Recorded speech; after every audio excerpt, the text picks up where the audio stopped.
पाठशाला। गाइस आज हम देखेंगे इकोनॉमिक सेक्शन का पार्ट 4। तो गाइस आपको पता ही है 3 पार्ट्स में ऑलरेडी आपको 3.8 तक जितने भी आर्टिकल्स थे, जितने भी इंपॉर्टेंट टॉपिक्स थे, वी हैव ऑलरेडी डिस्कस्ड। आज guys 3.9, 3.10, 3.11 3 topics guys part 4th video से आज हम कंप्लीट करेंगे। बाकी के टॉपिक्स हम कल करेंगे।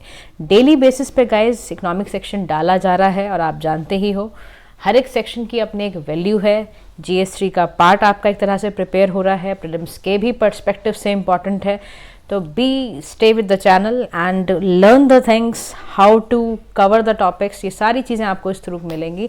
तो कह रहे देखो अभी 3.9 टॉपिक में है उड़ान। उड़ान का फुल फॉर्म आप जानते ही हो, उड़े देश का आम नागरिक, एक आपकी गवर्नमेंट की स्कीम है।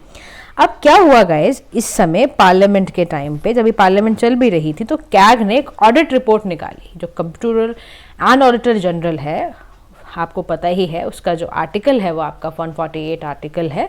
तो गाइज उसमें जो हमारा एक निकल कर ऑडिट रिपोर्ट आया है, जिसकी रिपोर्ट का नाम क्या है, रीजनल कनेक्टिविटी स्कीम। क्या नाम है, रीजनल कनेक्टिविटी स्कीम, उड़े देश का आम नागरिक।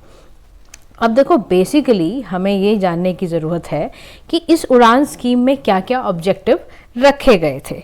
तो देखो आपको याद रखना है, इसमें ऑब्जेक्टिव सबसे पहला यही है, promote cheap traveller, basically cheap travel करें चीपर रेट्स में, और बेटर कनेक्टिविटी हो जहाँ पर भी अंडर सर्व्ड एरियाज़ हैं, जहाँ पर भी अंडर सर्व्ड एयरपोर्ट्स हैं, वहाँ पर ऐसा किया जा सके। अच्छा, एक चीज़ जो इन्फॉर्मेशन मैं आपको देना चाहूँगी, जो हमारे प्रेजेंट CAG हैं इंडिया के, आपको उनका नाम भी पता होना चाहिए, गिरीश चंद्र मुर्मू उनका नाम है। ठीक है, इसके साथ ही साथ देखो ये जो स्कीम आई ये 2017 में आई फॉर 10 ईयर्स, ताकि आपका जो नेशनल सिविल एविएशन पॉलिसी का 2016 का जो ऑब्जेक्टिव था वो इस स्कीम के तहत हम कोशिश कर रहे हैं फुलफिल करने का। अच्छा, इसमें क्या किया जा रहा है, रीजनल कनेक्टिविटी स्कीम है। इसकी तरह से कोशिश बेसिकली यहाँ पर यही है कि रीजनल एयर कनेक्टिविटी को इन्हांस किया जाए, फिजिकल सपोर्ट देकर, इंफ्रास्ट्रक्चर डेवलप कर इस तरह से। याद रखिएगा Udan scheme ministry of civil aviation का पार्ट है। इसको इम्प्लीमेंट करने का जो जिम्मा है वो एयरपोर्ट अथॉरिटी ऑफ इंडिया के पास है, AAI के पास है। इसके कुछ की फीचर्स के बारे में आपको ज़रूर पता होना चाहिए। इसका जो देखो पहला फीचर है वही है कंसेशन, यानी कि सेंट्रल और स्टेट गवर्नमेंट एयरलाइंस को, एयरपोर्ट ऑपरेटर्स को क्या देगी, कंसेशन देगी, जो फर्दर कस्टमर को सस्ती टिकटें बांटेंगे। वाइबिलिटी गैप फंडिंग का मतलब है कि फाइनेंशियल असिस्टेंस दिया जाएगा एयरपोर्ट एयरलाइन ऑपरेटर्स को ऑपरेट करने के लिए सारा वेरियस रूट्स पे। ठीक है, एक तो रीजनल कनेक्टिविटी स्कीम जो है RCS के तहत दिया जाएगा।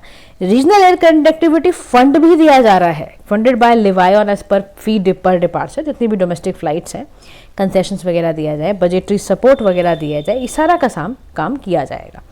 तो इसकी नीड क्या थी आप जानते ही हो। इसका पहला नीड है रीजनल डेवलपमेंट करना, मोबिलाइज करना, एक्सेसिबिलिटी बढ़ाना, ग्रोथ इंजन एक तरह से इकॉनमी का क्रिएट करना, FDI को प्रमोट करना, डिजास्टर मैनेजमेंट के लिए रिलीफ तक जल्द से जल्द पहुंचे तो यू शुड हैव समथिंग ना, ऐसा कुछ एक्सेसिबिलिटी होनी चाहिए। कल्चरल एक्सचेंज, स्वदेश दर्शन, अगर आपने स्कीम के बारे में सुना है तो उसमें कल्चरल एक्सचेंज और टूरिज्म को लेकर इस तरह से बनाया गया। तो इसीलिए उड़े देश का आम नागरिक, ताकि डोमेस्टिक फ्लाइट्स जो हैं वो आपकी अच्छे से वर्क कर पाएं। अच्छा, इसके इम्प्लीमेंटेशन में गाइस क्राइसिस कहाँ आता है, इशू कहाँ आता है, इसके बारे में आपको बिल्कुल जानकारी होनी ही चाहिए। अब देखो पहली जानकारी के रूप में ये जान लो कि इसके साथ क्राइसिस ये आता है, आइडेंटिफिकेशन का क्राइसिस है। आइडेंटिफिकेशन का क्राइसिस क्या है कि कोई भी एक्सरसाइज नहीं की जाती। मिनिस्ट्री ऑफ जो आपका AI जो बेसिकली अथॉरिटी है, इसमें एलिजिबल जो हेलीपोर्ट्स हैं बेस्ड ऑन देयर पोटेंशियल, वो उतना काम नहीं कर रहे हैं जितनी उनकी एलिजिबिलिटी है, जितना उनके अंदर पोटेंशियल है वो उतना काम नहीं कर रहे हैं। जितने भी मेजॉरिटी ऑफ हेलीपोर्ट्स हैं वो identified for operations, proposal submitted by helicopter operators. Rules की भी एब्सेंस यहाँ पर देखी जाती है कि जो MOCA है उसने कोई ना रूल्स रेगुलेशंस नहीं बनाए हुए हैं कलेक्शन करने का, रेमिटेंसेस के लिए कोई कलेक्शन का कोई है ही नहीं। बहुत ज़्यादा डिले है RCF ट्रस्ट आने में, जो आपका RCF का ट्रस्ट आता है फंड्स वगैरह, उसमें प्रॉब्लम है। पीनल के कोई क्लॉज नहीं है अगर डिले हो जाता है तो। उसके बाद कंप्लायंसेस नहीं होने की वजह से बहुत दिक्कत आती है। कह रहे देखो आउट ऑफ 371 कमेंस रूट्स खाली 30% यानी कि 112 रूट्स ही कंप्लीट किए गए हैं 3 साल में, और आपने 10 साल के लिए बनाई थी, उसमें से आपने 3 साल में इतना काम करके दिखाया। अच्छा, ये भी एक क्राइसिस है कि big versus small airline companies हैं। अब जो स्मॉलर एयरलाइन कंपनीज हैं उनको बिग एयरलाइंस के साथ compete करना पड़ता है, तो वो हमेशा फील करती हैं, हमेशा उनको रिसोर्सेज की प्रॉब्लम आती है। उसके बाद हाई कॉस्ट ऑफ ऑपरेशन है, इनके पास देखो फ्यूल का प्राइसेस इतने ज़्यादा हो जाते हैं, मेंटेनेंस के चार्जेस इतने ज़्यादा लग जाते हैं, तो कहाँ से लगाएंगे, ठीक है। एक तो ये, अच्छा वे फॉरवर्ड में अगर आप देखोगे तो कैग की कुछ रिकमेंडेशंस हैं, ऑडिट रिपोर्ट निकाली है कैग ने, ठीक है। तो कैग ने जो रिकमेंडेशंस दी हैं वो दी है सबसे पहले फिजिबिलिटी के रूप में, यानी कि असेस करो आप रूट्स की कितनी फिजिबिलिटी है, सस्टेनेबिलिटी ऑपरेशंस को लॉन्ग रन में कैसे किया जाएगा, बेटर मैकेनिज्म्स क्या हैं, मॉनिटर करना ये कि आपके जितने भी आरसीएफ लिवाए है मैकेनिज्म कैसे होगा, एक ड्राफ्ट करना है यहाँ पर प्रॉम्प्टली, स्टैंडर्ड ऑपरेटिंग प्रोसीजर बनाओ, पिनल क्लॉजेस जितने भी हैं वो सब रियलाइज कराओ, रिकंसाइल करने की ज़रूरत है वायबिलिटी गैप फंड्स को, सूटेबल मैकेनिज्म एक तैयार किया जाए जिसकी बेहद ज़रूरत है आपको। तो ये सारा अगर हम करेंगे, पिनल क्लॉजेस को सही टाइम पे लगाएंगे, एक मॉनिटरिंग सिस्टम करेक्ट करते चले जाएंगे, एक ड्राफ्ट करेंगे स्टैंडर्ड ऑपरेटिंग प्रोसीजर को, पिनल क्लॉजेस को, वायबिलिटी गैप फंड्स को जितने भी उसके क्लेम्स हैं उसको रिकंसाइल करके लेकर आएंगे, तो डेफिनेटली एक सेल्फ सर्टिफिकेशन बेसिस पे अगर काम किया जाएगा तो ये काम बहुत अच्छे से हमारा जो उड़े देश का आम नागरिक स्कीम है इसको हम सभी लोगों तक पहुंचा पाएंगे। तो उसके लिए ज़रूरत क्या है कि देखो इंफ्रास्ट्रक्चर में काम हो, चाहे वो मॉनिटरिंग का काम हो, ये सब बहुत सही ढंग से होना ज़रूरी है, ठीक है। तो जो आपके इश्यूज क्राइसिस हैं वही उसी को ठीक कर लोगे तो सोल्यूशन आपका वही है, ठीक है। नेक्स्ट आपका जो गाइस आर्टिकल है that is about urban infrastructure development fund. देखो नेशनल हाउसिंग बैंक को रिसेंटली अब आपका ये ऑपरेशनलाइज करा गया है, ठीक है, 10,000 करोड़ रुपए आउटले करके।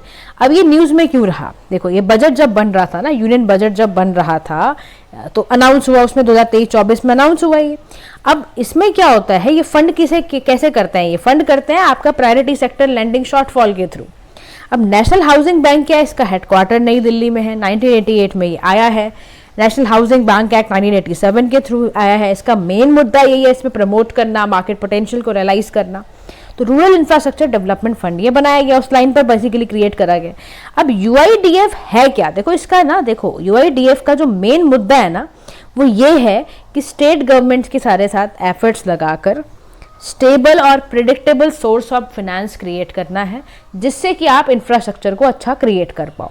तो स्टेट्स को इनकरेज किया जा रहा है कि वो अपने रिसोर्सेज को लिवरेज करें जहाँ से उनको ग्रांट्स मिल रही है। तो ये आया था 15th फाइनेंस कमीशन में बोला था ये चीज़ें करने के लिए, समझ रहे हो आप बात को। उसके बाद यहाँ पर बोला गया सिटीज़ को कवर करो, ऐसे एज पर सेंसस आपके 2011 में टीयर 2 सिटीज़ है जिसकी पॉपुलेशन ध्यान रखना क्या है 1 लाख से लेकर 999 होती है, तो उसका है।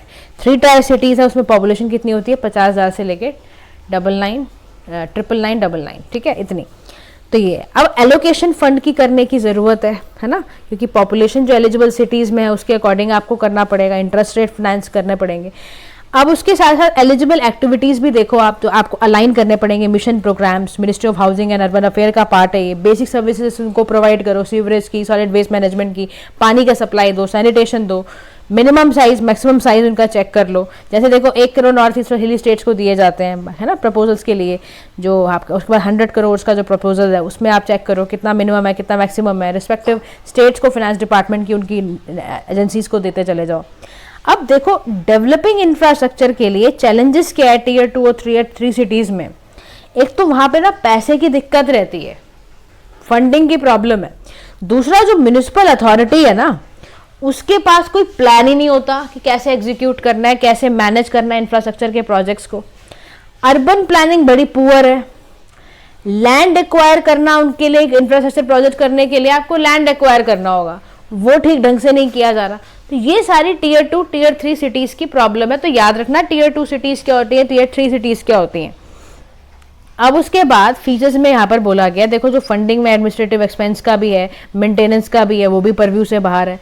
आपने इसमें इसकी प्रॉब्लम है स्कीम में कि भैया यूएडीएफ में आपका हाउसिंग पार्ट, टेलीकॉम, ये सब ना ये बाद में करा गया, पहले हाउसिंग पार्ट टेलीकॉम के बारे में कुछ कवर ही नहीं कर रखा था। प्रिंसिपल लोन रिपेबल होता था हर 5 साल के एनुअल इंस्टॉलमेंट में विदिन 7 ईयर्स, और मोरेटोरियम पीरियड आपका ज़्यादा से ज़्यादा 2 साल का दिया जाता था। बोरोइंग पीरियड जो बोरोइंग बाय स्टेट्स होता था वो आर्टिकल आपके 293 में ऑलरेडी मेंशन है, with in borrowing power of the state, तो वो दिया जाता है फाइनेंशियल ईयर में। आर्टिकल 293 का 3 क्लॉज याद रखना। अच्छा, अब UIDF की क्या रिक्वायरमेंट है, रेलेवेंस क्या है, क्यों हम पढ़ रहे हैं?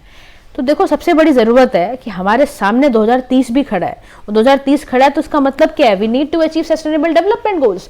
आपका सिटीज़ पे SDG 11 है ना, आप चाहते हो सस्टेनेबल सिटीज़ बनाना, आप कहाँ पर SDG 11 गोल को आप कैसे फुलफिल कर रहे हो? गाइस, एक बात का ध्यान रखना, आपको बहुत अच्छे से आने चाहिए सस्टेनेबल डेवलपमेंट गोल्स। 17 के 17 गोल्स आपके टिप्स पे होने चाहिए। While writing the answer you should aware about कि कौन सा वाला की बात की जाएगी यहाँ पर। अब यहाँ पर UIDF की बात कर रहे हैं तो यहाँ पर सस्टेनेबल सिटीज की बात होगी, तो बनाने के लिए आपको UIDF चाहिए, आपको टाउन प्लानिंग के लिए चाहिए UIDF की जरूरत है। आपको इंफ्रास्ट्रक्चर भी इंप्रूव करना है अपना, तो उसके लिए small and medium size enterprises को भी लेकर आओ, आप टेक्सटाइल्स वालों को भी बुलाओ, आप रिड्यूस भी तो करना है। आप कार्बन कंजप्शन कितना ज्यादा है एज पर सेंसस, अगर आप 2011 के सेंसस में देखो तो 40% इंडिया की जो अर्बन पॉपुलेशन है वो आपके टियर 2 और टियर 3 सिटीज में रहती हैं, और ये बड़े फास्ट पेस से बढ़ेंगे। आपका 2024 तक एक्सपेक्टेड है नया सेंसस, फिर आप देखना कितने फास्ट पेस से बढ़ा है। तो ये चीज़ है। उसके बाद देखो, एट प्रेजेंट अगर आप देखो तो जो लोग हैं हमारे रूरल एरिया से आ रहे हैं, रिमोट एरिया से आते हैं, ये बेसिकली क्या करते हैं? आप देखो ना, दिल्ली, मुंबई, बेंगलोर, इन सब की पॉपुलेशन इतनी बढ़ क्यों गई? क्योंकि वहां पर फैसिलिटी नहीं है। टियर 2 टियर 3 सिटीज में इतनी फैसिलिटी ना होने की वजह से ही वो यहाँ पर आ जाते हैं। और फिर आपका मकसद था स्मार्ट सिटी मिशन आप लेकर आए हो, अमृत आप लेकर आए हो, हृदय आप लेकर आए हो, कर क्या रहे हो उसके बदले आप? तो अचीवमेंट कितनी आपने ली है? तो इसीलिए जरूरत है guys, adequate resources municipal corporation लगाए, डेवलपमेंट करें, एम्प्लॉयमेंट अपॉर्चुनिटीज क्रिएट करें और रीजनल गैप खत्म करें यार। बैलेंस रीजनल डेवलपमेंट की जरूरत है हमें इस समय बहुत ज्यादा। तो UIDF का सबसे बड़ा काम है टियर 2 टियर 3 सिटीज को डेवलप करना, और वहां पर ओवरऑल हमारे अर्बनाइजेशन की क्वालिटी इंडिया में एनहांस करने की बेहद जरूरत है। तो उसके लिए सारा प्लान किया जा रहा है। अब देखो, most interesting topic Bharat net. आपने देखा ही, भारत नेट एक ऐसा प्रोजेक्ट है गाइस जो अगर सही ढंग से इम्प्लीमेंट हो गया, आप सोचो डिजिटल गैप खत्म होगा, एजुकेशन में आपको बहुत अच्छा जंप मिलेगा, इकोनॉमिक ग्रोथ आपको देखने को मिलेगी। तो आप सोचो कितना इंपॉर्टेंट प्रोजेक्ट है जिसके साथ कितनी सारी चीज़ें जुड़ी हुई हैं। तो गवर्नमेंट ने गाइस रिसेंटली अप्रूव किया है 1.39 लाख करोड़, ताकि भारत नेट प्रोजेक्ट को मॉडर्नाइज किया जाए। अब समझने की ज़रूरत है इस प्रोजेक्ट के बारे में, ठीक है। देखो, हम ना यहाँ पर क्या कोशिश कर रहे हैं कि प्रोवाइड करें सभी लोगों को, जो बंदा विलेज में बैठा है, लास्ट माइल कनेक्टिविटी उसको देने की कोशिश की जा रही है, उसको भी एंटरप्रेन्योर बनाया जाए। क्योंकि हमने फाइबर कनेक्शंस देने शुरू करे हैं। तो एक VLE है, यानी कि विलेज लेवल एंटरप्रेन्योर्स, जो हम उद्यमीज कहते हैं, जिनको फाइबर कनेक्शन अगर हम हाउस होल्ड को दे दें 50-50% रेवेन्यू शेयर बेसिकली रेशो के बेसिस पर अपग्रेड करते हैं अगर हम, तो सोचो 6,40,000 विलेजेस को अगर हम कनेक्ट कर देते हैं तो कितना फायदा उनको होगा गाइस। अब आप सोचो, अगर लास्ट माइल पर भी जो रिमोट, एकदम रिमोट पे विलेज है, वहां तक भी अगर आपका नेट पहुंच पा रहा है गाइस, तो आप सोचो कितनी इंप्लॉयमेंट अपॉर्चुनिटीज, कितने गैप्स आप कम करोगे, और अर्बनाइजेशन भी अपने आप अच्छा हो जाएगा क्योंकि वहीं पर एम्प्लॉयमेंट अपॉर्चुनिटी उसके लिए क्रिएट हो जाएगी। तो देखो, cost of taking infrastructure the home will be borne by the government. तो रूरल एंटरप्रेन्योर्स को देखो मेंटेनेंस की, ऑपरेशंस की, होम कनेक्शन की जरूरत पड़ती है। कंज्यूमर कंप्लेंट को कोई सुनता ही नहीं था, यहाँ पर फाइबर कट हो जाए कुछ पता ही नहीं। तो भाई भारत नेट क्या किया जा रहा है कि this is to the third such package approve by the centre. 2017 में भी किया था, फर्स्ट 2 फेजेस में आया अंडर PPP मॉडल, ताकि, लेकिन वो इंटरेस्ट नहीं अल्टीमेटली अट्रैक्ट कर पाया। अब भारत नेट के बारे में कुछ अच्छी चीज़ें जान लो, कुछ क्विक फैक्ट जान लो। सबसे पहले देखो, भारत नेट एक सेंट्रल सेक्टर स्कीम है, मिनिस्ट्री ऑफ कम्युनिकेशन के अंडर आता है। सारा का सारा पैसा कौन लगाता है यहाँ पर? 100% पैसा कौन लगाएगा सेंट्रल सेक्टर स्कीम में? गवर्नमेंट, यूनियन गवर्नमेंट पैसा लगाएगी।